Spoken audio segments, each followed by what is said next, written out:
take shit. I got no love for the fakeness. If you wanna play tough and wanna hate this, I'll always show up.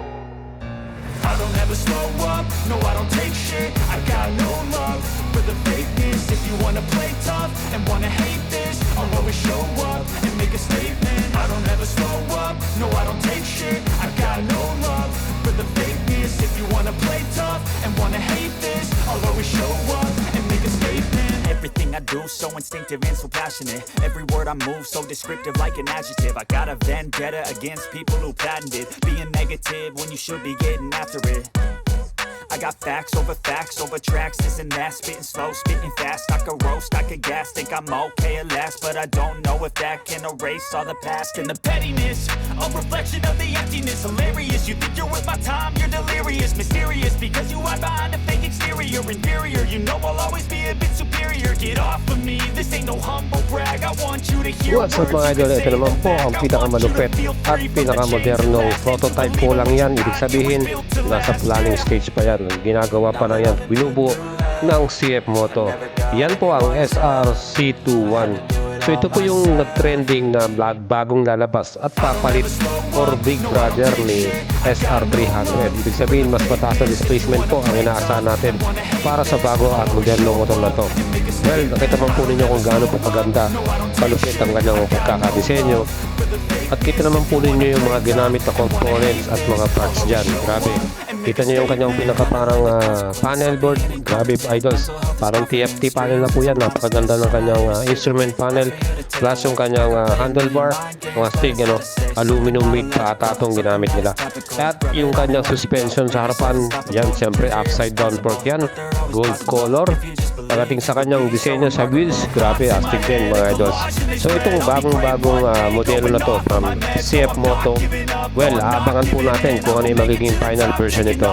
Kung ito yung magiging big brother ni SR300 na nasa atin ngayon, well, maganda po yan at syempre abangan natin yan. Of course, alam naman po natin lahat, CF Moto, medyo mura lang po ang kanyang presyo. Hindi po kataasan yan. So mas maganda, lagyan nila ng mga dalawang klase, 650cc or mas better, mas mataas pa, 1000cc. Itong bagong SR na to. Yes mga idol, kita nyo yung kanyang pipe sa likod. Talagang ang lupit, no? Ang ganda ng pagkakalagay. Very parang pang racing na rin ang style niya. At of course yung kanyang decals at kanyang components talaga. Grabe, panalo to. So abangan natin to mga idol, sigurado po yan. Next update po ng CF Moto, makikita natin yan kung ano yung magiging resulta nitong binubuo nilang bagong project na ito na CF Moto SRC21. Yun po yung kanyang pinaka model name. At syempre kung titingnan naman yung kanyang pinaka headlights, talagang very modern po, futuristic talaga yung pagkakadesenyo. Yung kanyang LED DRL, daytime running light niya sa harapan, grabe ang astig. At kung titignan yung kanyang fairings, parang carbon fiber pa yung ginamit nila dyan. At syempre, yan, titignan mo yung kanyang headlight, ang lupit. Of course, talagang panalo to. Yung pagkakadesenyo ng kanyang tangke, ang laki, ang lapat, ang ganda rin. At of course, bumagay po talaga yung color combination na ginamit nila. Parang gray, metallic gray na may pagka-black at red color.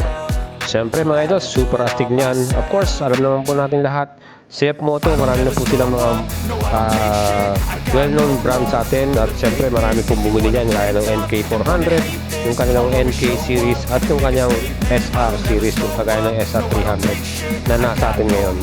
Mga idol, abangan na po natin yan. At pag mayroon na pong bagong update niyan, babahagi ko po sa inyo, isi-share natin sa inyo. SRC21 from CF Moto. Again mga idols, huwag niyong kalimutang i-subscribe ang ating channel at i-hit that button para po sa future videos o uploads na mas marami pong nakahanda para sa inyo mga idols. Buhay sa labari po, and ciao and stay safe po mga idols.